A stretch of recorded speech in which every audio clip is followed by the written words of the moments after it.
This is KCTV English News. I'm Nick Brontes.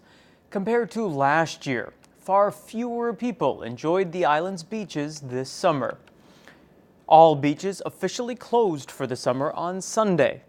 The provincial government says that by that time, 2.44 million people had visited the island's 11 designated beaches. That's 12% fewer than the 2.78 million last year. Hamdok Beach was more popular this year. 680,000 people visited compared to 410,000 last year. That's in stark contrast to other beaches. 230,000 fewer people visited Hyupje Beach and over 100,000 fewer went to Jungmun Beach. Local officials say the long heat wave this past summer kept many people away from Jeju's beaches. Most people need a considerable amount of money for the upcoming Chuseok holidays, so the provincial government is investigating construction companies to make sure they are paying all of their workers on time. The roughly 50 targets of the investigation include all construction projects that involve at least 3 billion won in public funding and all private sector work worth 5 billion won or more. After the investigation into wage payment delays for subcontractors and missing payments for rented construction equipment, the province will take administrative measures to correct any violations. Budget carrier Jeju Air will start offering domestic air cargo service September 17th. Rates will be roughly 80% of what other carriers charge. Service will begin on the Jeju-Gimpo route. When and if that stabilizes, Jeju Air will expand the service to other routes. Jeju Air began offering international cargo service in 2012, but it delayed domestic operations because it could not secure airport freight terminals. Halasan mountain hikers now have to start their climbs earlier in the day. According to the Halasan National Park office, hikers now have to begin their climbs on the Orimok and Yeongsil trails at the ticket office and the control station by 2 p.m. rather than 3. The cutoff time for reaching the control station on the Witse-Odum Trail is 1:30, while hikers on the Songpanak Trail have to make it to the Azalea Field by 12:30 in the afternoon rather than 1 p.m. Finally, the cutoff time for passing the Doneko Info Center has gone from 11 a.m. to 10:30 in the morning, and it has gone from 6 p.m. to 5 p.m. for the ticket office on the Osungsengak Trail.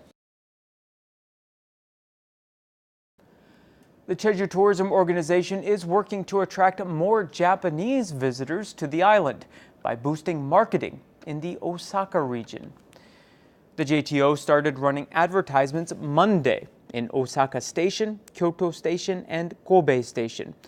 The ads feature images of Jeju tourism, and the campaign will last for 1 week. Officials say the ads pointedly promote the direct flight service available between Jeju and Osaka, which they hope will have real effects in encouraging more Japanese to visit. The JTO is also running promotions about family travel to the island with well-known child-centered Japanese media outlets and T-Way Air. It's been 1 year since the island's public transport system was overhauled. The changes cost over 140 billion won, but the buses are now running faster and the tickets for them are cheaper. Mike Balfour reports. The public transportation system was overhauled last year, the biggest changes in 30 years. The province took over the bus operation from a private firm and spent more than 140 billion won on the reforms over the last 12 months. 65% of the budget was used to buy new buses and hire drivers. 51 billion won was spent for bus station construction and operation. Although the reforms caused controversy over the excessive benefits to bus operators, indicators are showing positive changes. The number of daily passengers has increased 11.4% to 170,000. The rate of transportation card use has also grown from 66 to 82%. As bus fares were set at 1,200 won, regardless of distance, riders were able to save about 30 billion won in transportation expenses. That works out to approximately 43,000 won in savings per resident on average over the last 12 months. Since the introduction of the central bus lanes, the number of bus passengers has grown 28%. The average speed on the central bus lanes between Gwangyang and Ara has increased over 70%.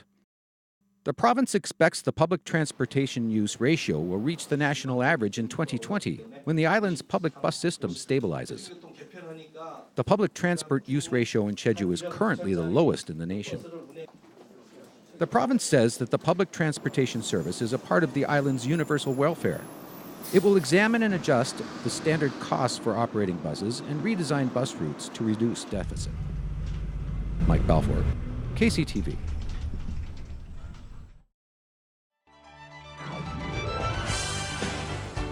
The island's first World University Fair is Sunday, September 9th at Branksome Hall, Asia. Prospective students can learn about the admissions process at 90 universities across the globe. Registration is required.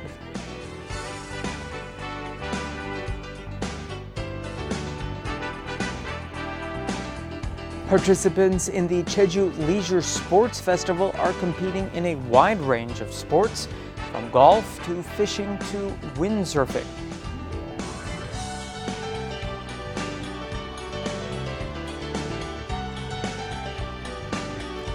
Brighten up your nights at the Jeju Light Art Festa, which is running through October 24th.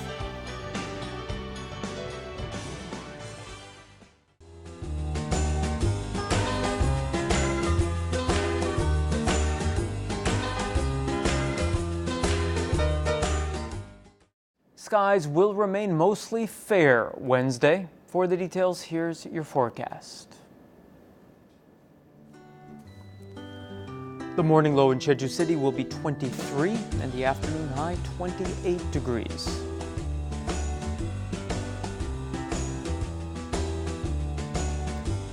In Seogwipo, temperatures will fall between 23 and 29.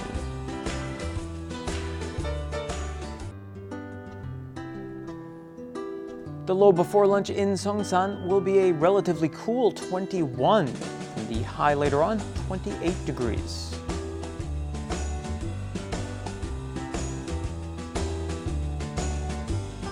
Across the island in Gosan, temperatures will range from 23 to 28.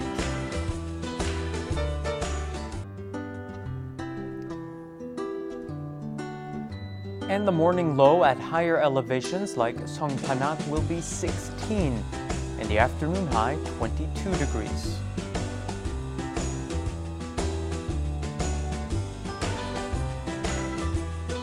Taking a look at the marine forecast, winds will be out of the northwest and north at 8 to 12 meters per second, and seas will be between 1 and 2 meters.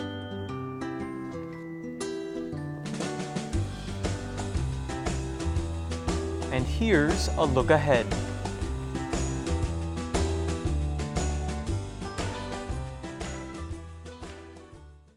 And that does it for us here today.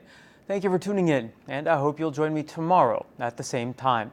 Don't forget to visit us online at eng.kctvjeju.com. 시청자 여러분, 고맙습니다.